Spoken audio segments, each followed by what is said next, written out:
Hello everyone, good morning. My name is Kuldeep Mishra. So in the previous video class, we have discussed the second part of the chapter Federalism, and today I am going to explain the third part of this chapter, what makes India a federal country। मतलब कि क्या कौन सी ऐसी चीज़ें हैं जो India को एक संघीय राज्य या देश का दर्जा देती हैं, उनके बारे में हम लोग आज चर्चा करेंगे। So now I am going to start. We have earlier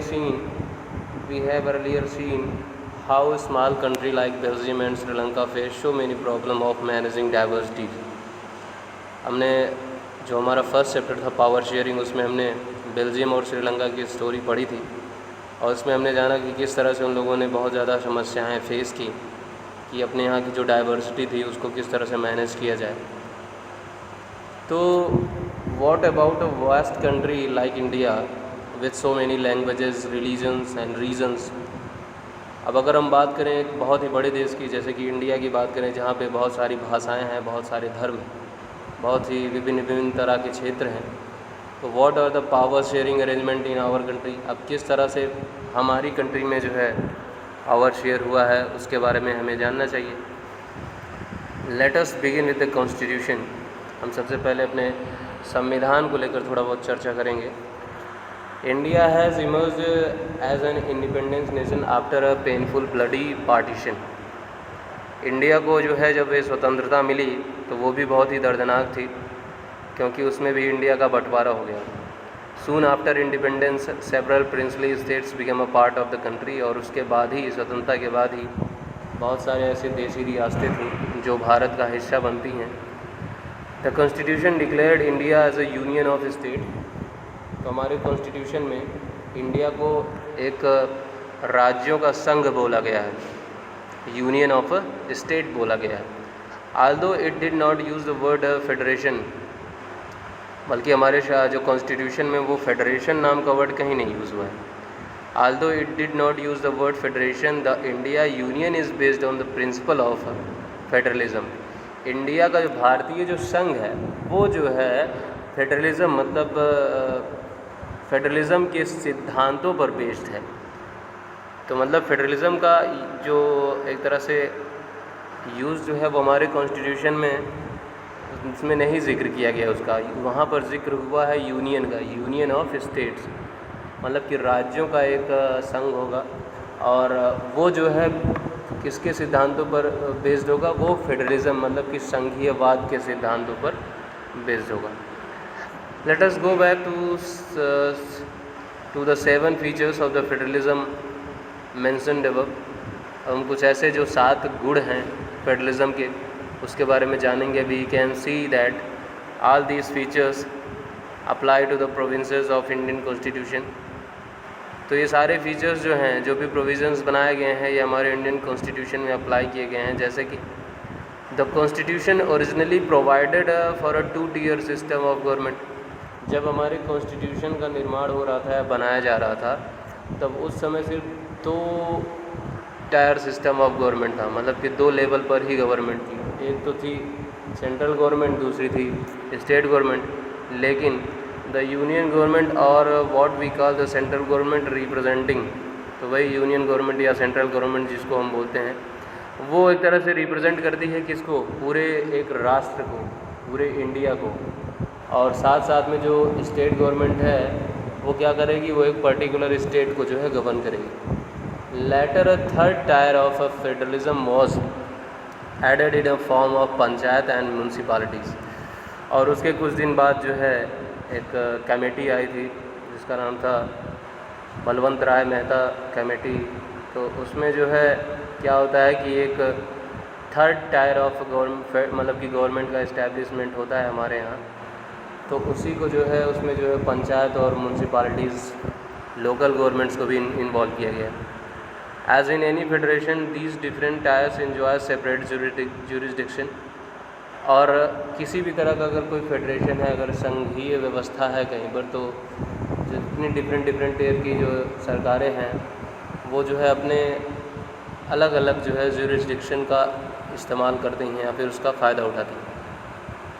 The Constitution clearly provided a threefold distribution of legislative powers between the union government and the state government. Thus, it contains three lists.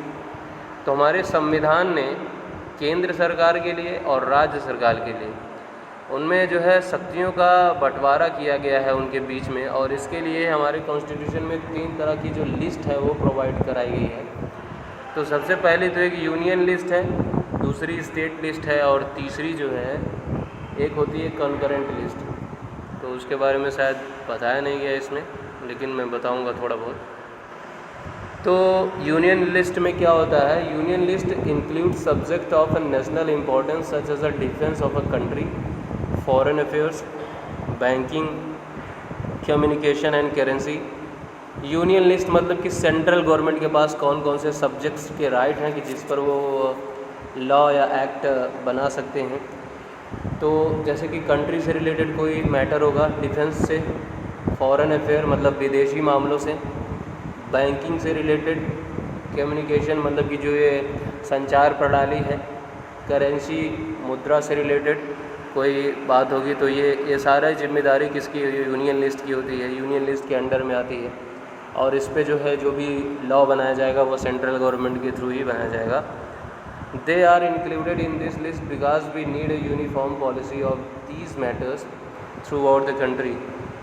तो इनको जो है क्या किया, मतलब कि central government को जो है इसमें इन्वॉल्व किया गया, मतलब कि उनको इस लिस्ट की जिम्मेदारी या रिस्पॉन्सिबिलिटी सौंपी गई, क्योंकि हमें क्या चाहिए? एक यूनिफॉर्म पॉलिसी चाहिए जो पूरे देश पर लागू हो सके। मतलब एक ऐसी पॉलिसी बनाई जाए, मतलब एक यूनिफॉर्म पॉलिसी मतलब क्या कि जो सबके लिए एक जैसी हो, तो वो पूरे देश पर लागू हो सकती है।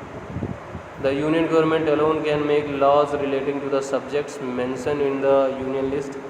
तो जो सेंट्रल गवर्नमेंट है या यूनियन गवर्नमेंट है वो अकेले ही यूनियन लिस्ट में इंक्लूड किसी भी सब्जेक्ट्स पर, जो भी यूनियन लिस्ट में मेंशन सब्जेक्ट्स हैं उस पर लॉ बना सकती है। जैसे कि अभी हमने बात की कि जैसे फॉरेन अफेयर से रिलेटेड कोई लॉ बनाना हुआ तो पार्लियामेंट में बिल आएगा, फिर दोनों हाउसेस में वो पास किया जाएगा, फिर उसके बाद जो है वो एक एक्ट बन जाएगा जब प्रेसिडेंट सिग्नेचर कर देंगे। तो स्टेट लिस्ट, अब हम राज्यों पर आ जाते हैं कि स्टेट लिस्ट में क्या है कि contain subjects of a state, मतलब कि वो राज्यों से रिलेटेड कुछ जो विषय होंगे उन पर जो है वो लॉ बनाएगा। जैसे कि पुलिस हो गया, ट्रेड हो गया, कॉमर्स हो गया, एग्रीकल्चर हो गया, इरिगेशन हो गया, सिंचाई से संबंधित, कृषि से संबंधित, कॉमर्स से, वाणिज्य से संबंधित, ट्रेड या व्यापार से संबंधित, पुलिस से संबंधित सारी चीज़ें जो हैं इस पर जो है जो रूल्स और रेगुलेशन बनाए जाएंगे वो स्टेट के थ्रू बनाए जाएंगे।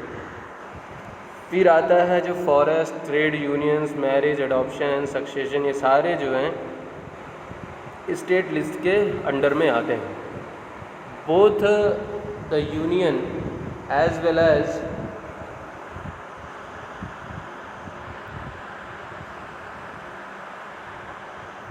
both the union as well as the state government can make laws on the subjects mentioned in this list if their laws conflict with each other, the law made by union government will prevail। अब जैसे क्या होता है कि कभी कभी दोनों सरकारें किसी एक लिस्ट पर जो है या किसी एक सब्जेक्ट्स पर जो है वो लॉ बना सकती हैं, लेकिन both union as well as state government can make law on the subjects mentioned in this list। तो जो भी सब्जेक्ट्स उनकी लिस्ट में जो है मेंशन है, तो दोनों सरकारें चाहे वो यूनियन हो या फिर स्टेट हो वो लॉ बना सकती है, लेकिन if their laws conflict with each other, अगर उन दोनों के लॉ जो है एक दूसरे से मतलब कि टकरा रहे हैं या कन्फ्लिक्ट हो रहा है, तो ऐसी सिचुएशन में जो सेंट्रल गवर्नमेंट ने जो लॉ बनाया है उसको जो है क्या मतलब कि उसको प्रायोरिटी दी जाएगी, वो ही एक कानून माना जाएगा, स्टेट वाला नहीं माना जाएगा। What about subjects that do not fall in any of the three list, मतलब कि अब ऐसे कौन से कुछ ऐसे भी सब्जेक्ट्स हैं जो तीनों लिस्ट में नहीं आते। अब तीसरा लिस्ट पहले आप जान लो कौन सा था, वो तीसरा लिस्ट जिसको हम कॉन्करेंट लिस्ट बोलते हैं। कॉन्करेंट लिस्ट में वही सारी चीज़ें आती हैं जैसे कि जब ऐसे सब्जेक्ट्स आ जाते हैं जिस पर दोनों सरकारें जो है चाहे वो सेंट्रल हो या फिर स्टेट हो दोनों उस पर लॉ बना सकती हैं। तो वही चीज़ हमने यहाँ पर डिस्कस किया, लेकिन उसके बारे में ज़्यादा यहाँ पर समझाया नहीं गया है। तो आपके हिसाब मतलब कि सिलेबस के हिसाब से इतना ही रहेगा। तो what about subjects that do not fall in any of the 3 list. अब उन सब्जेक्ट्स का क्या जो इन तीनों में से किसी लिस्ट में नहीं है। तो और subjects like computer software that came up after the constitution was made.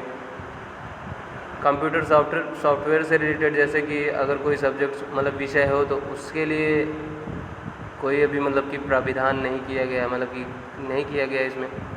तो according to our constitution the union government has a power to legislate on these residuary subjects. तो संविधान के अनुसार हमारी जो यूनियन गवर्नमेंट है, मतलब जो सेंट्रल गवर्नमेंट है, उसके पास ये शक्ति है कि इस तरह की जो सब्जेक्ट्स हैं जो छूट गए हैं, इन तीनों लिस्ट में नहीं आए हैं, तो एक रेसिड्यूरी सब्जेक्ट्स नाम से एक मतलब कि वो चीज़ें ला सकते हैं और उसके थ्रू जो है वो उस सब्जेक्ट से रिलेटेड जो है रूल्स बना सकते हैं। We noted above the most federations that are found by the holding together do not give equal power to its constituent units. अब हमने एक चीज़ ये देखा है कि जो फेडरेशन में संघीय व्यवस्था जो होती है, जिसका मतलब होता है कि होल्डिंग टुगेदर, मतलब सबको साथ लेना है, साथ लेकर चलना है। Do not give the equal power to its constituent units. अब जैसे हम अपने यहाँ ही देख सकते हैं कि जो पावर्स हैं वो यूनियन गवर्नमेंट के पास स्टेट गवर्नमेंट के कंपैरिजन में थोड़ा ज़्यादा है। तो यहाँ पर होल्डिंग टुगेदर वाला कॉन्सेप्ट तो समझ में नहीं आया कि अगर साथ में लेकर चलना है तो सबको इक्वल पावर्स देनी चाहिए, लेकिन ऐसा नहीं है। दस all state in the Indian union do not have identical powers. यहाँ तक कि जो सभी राज्य भी हैं भारतीय संघ में, सबकी कोई मतलब आइडेंटिकल पावर्स भी नहीं है, मतलब कि एक निश्चित जो मतलब कि एक फिक्स पावर, मतलब सबकी एक सेम जैसी पावर जो है वो भी नहीं है। Some state enjoys special state such as मतलब कुछ ऐसे भी स्टेट्स हैं जिनके कुछ विशेष अधिकार हैं, जैसे कि कौन कौन से हैं। States such as Assam, Nagaland, Arunachal Pradesh, Mizoram enjoys special power under certain provision of the Constitution of India। तो ये कुछ 4 राज्य हैं, इनके नाम आपको याद रखने हैं। असम हो गए, नागालैंड, अरुणाचल प्रदेश, मिज़ोरम। इनके पास कुछ स्पेशल पावर्स हैं जो हमारे कॉन्स्टिट्यूशन के आर्टिकल नंबर 371 में इसके बारे में जो है थोड़ा जिक्र किया गया है। Due to their peculiar social and historical circumstances. ऐसा इसलिए क्योंकि जो भी इनकी सामाजिक और ऐतिहासिक परिस्थितियां रही हैं, उसकी विशेषताओं को ध्यान में रखते हुए इनको स्पेशल पावर जो है दी गई हैं। These special powers are specially enjoyed in the relation to the protection of land, rights of indigenous people. ये जो स्पेशल पावर्स जो हैं ये specially enjoyed in the relation to the protection of land, right of indigenous people, their culture and also preferential employment in government service. तो इस तरह की जो स्पेशल पावर दी गई हैं तो ये वहाँ के ही जो लोग हैं, मतलब वहाँ के खुद के जो निवासी हैं, तो उनके लिए ही ये राइट्स हैं कि वो अपने लैंड का प्रोटेक्शन कर सकें और साथ साथ में अपनी संस्कृति और जो भी मतलब कि रोज़गार सरकार द्वारा जो है प्रोवाइड कराई जाएगी, तो उसको जो है वो अपने आप को उसमें इन्वॉल्व कर सके। किसी दूसरे स्टेट्स के लोगों को जो है उतना ज़्यादा यहाँ पे फैसिलिटीज़ नहीं मिलेंगी जितना कि वहाँ के लोगों को ही मिलेंगी। Indians who are not permanent resident of this state can not buy land और हाउस हियर। अब जो भारतीय जो कि यहाँ के परमानेंट रेजिडेंट नहीं हैं, तो वो यहाँ पर जो है ज़मीन या हाउस नहीं परचेज़ कर सकते। Similar special provisions exist for some other state. और इसी तरह के कुछ और भी प्रोविज़न है जो हमें इंडिया के और भी कई राज्यों में देखने को मिलते हैं। There are some units of the Indian union which enjoys very little power. There are areas which are too small to become an independent state but which could not be merged with any of the existing states। अब यहाँ पे बताया जा रहा है कि there are some units of Indian Union which enjoy very little power। कुछ ऐसे भी भारतीय संघ के कुछ ऐसे भी राज्य हैं जिनके पास बहुत ही कम शक्ति हैं। These are areas which are too small, वो ऐसे एरियाज़ हैं जो कि बहुत ही छोटे हैं। और to become an independent in state but which could not be merged with any of the existing states, वो इतने छोटे हैं कि अब उनको स्वतंत्र, एक तरह से वो जब वो स्वतंत्र होना चाहते हैं या फिर वो स्वतंत्र भी हैं, लेकिन वो किसी भी तरह से जो है किसी राज्य के साथ उनकी मतलब वो मर्ज नहीं कर सके। तो फिर दीज एरियाज़ लाइक चंडीगढ़ और लक्षद्वीप और the capital city of Delhi, तो इस तरह के कौन कौन से एरियाज, जैसे चंडीगढ़ हो गया, लक्षद्वीप हो गया, दिल्ली जो हमारी कैपिटल है, आर कॉल्ड यूनियन टेरिटरीज़। इस वजह से इन सभी रीजन्स को जो है यूनियन टेरिटरीज़ बोला जाता है, क्योंकि वो जो है स्वतंत्र तो हैं या फ्री तो हैं, लेकिन वो किसी स्टेट के साथ नहीं मर्ज हुए। तो इस वजह से जो है इनकी सारी रिस्पॉन्सिबिलिटी यूनियन गवर्नमेंट ने ली और इस वजह से इनका नाम जो है यूनियन टेरिटरी रख दिया गया। तो आपके लिए एक होमवर्क है कि present time how many union territories in India में कितनी यूनियन टेरिटरीज़ हैं, इसको आप पता करिए और उसको जल्दी से मुझे मैसेज करके जो है मतलब ग्रुप में आप उसका आंसर मुझे सेंड करिए। These territories do not have the powers of states. The central government has a special power in running their areas.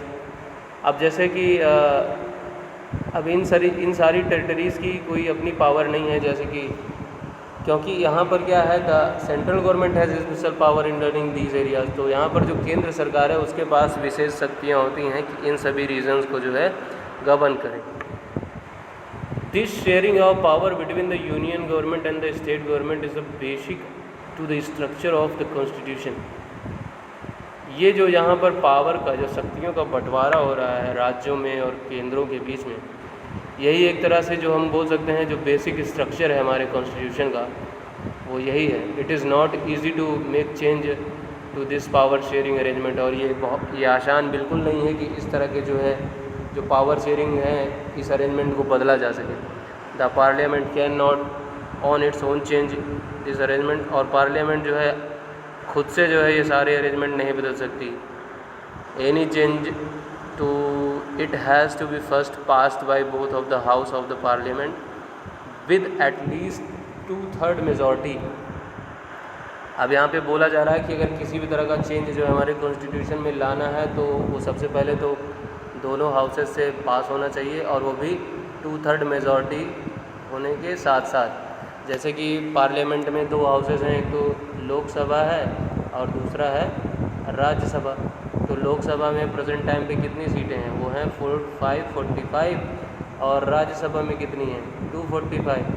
तो इसका 2/3, राज्यसभा का 2/3 और 545 का 2/3, मतलब दोनों हाउसेस से जो है 2/3 जो है मेजॉरिटी के साथ पास होना चाहिए, तब जाके कोई चेंजेस हो सकते हैं कॉन्स्टिट्यूशन में। Then it has to be ratified by the legislature of at least half of the total state. और उसके बाद जो है अगर मतलब कि हमारे कॉन्स्टिट्यूशन के बेसिक स्ट्रक्चर्स में अगर थोड़ा बहुत चेंज लाना है तो फिर कॉन्स्टिट्यूशन में ही चेंज लाना है तो ऐसा करना पड़ेगा कि पहले तो 2/3 मेजॉरिटी के साथ दोनों हाउस में पास हो, उसके बाद जो है आधे से ज़्यादा जो स्टेट हैं वो भी जो है इस बात पर सहमति दे कि हाँ आप जो है चेंज ला सकते हो। The judiciary plays an important role in overseeing the implementation of constitutional provision and procedures. जो न्यायपालिका है वो बहुत ही इम्पॉर्टेंट रोल प्ले करती है इन सब मामलों में कि जो भी हमारे संवैधानिक विशेषाधिकार हैं, जो भी प्रोसीजर है उसको किस तरह से लागू करना है, किस तरह से नहीं। in case of any dispute about the division of powers, the high courts and the supreme courts make a decision। जब किसी भी तरह का कोई डिस्प्यूट जो है आता है, हमें देखने को मिलता है कि जो शक्तियों का बंटवारा है वो सही से नहीं हो पा रहा है, तो जो हाई कोर्ट है या सुप्रीम कोर्ट है वो यहाँ पर निर्णय लेते हैं या फिर वो समझौता करवाते, एक तरह से हम बोल सकते हैं। The union and the state government have a power to raise resources by levying taxes in order to carry on the government and responsibilities assigned to each of them। अब जो भी पावर हैं, जो भी रिसोर्सेज हैं, मतलब कि जो कुछ भी सरकार अपने दायित्वों को पूरा करने के लिए जो भी कुछ टैक्सेस वगैरह जो भी कुछ इम्प्लीमेंट करती है अपने यहाँ, तो वो एक तरह से उनकी खुद की रिस्पॉन्सिबिलिटी है और उनको करना चाहिए, और एक तरह से दोनों की अलग अलग रिस्पॉन्सिबिलिटी है। तो ये सारी चीज़ें थी कि एक फेडरल काइंड ऑफ गवर्नमेंट क्या क्या चीज़ें होती हैं। तो फिर एक बार अगर एक दो बार आप लोग मतलब वीडियो को रिपीट करके देख लेंगे तो हमें लगता है कि ये टॉपिक आपको बेहतर तरीके से समझ में आ जाएगा। So for today that's it, thank you, have a good day.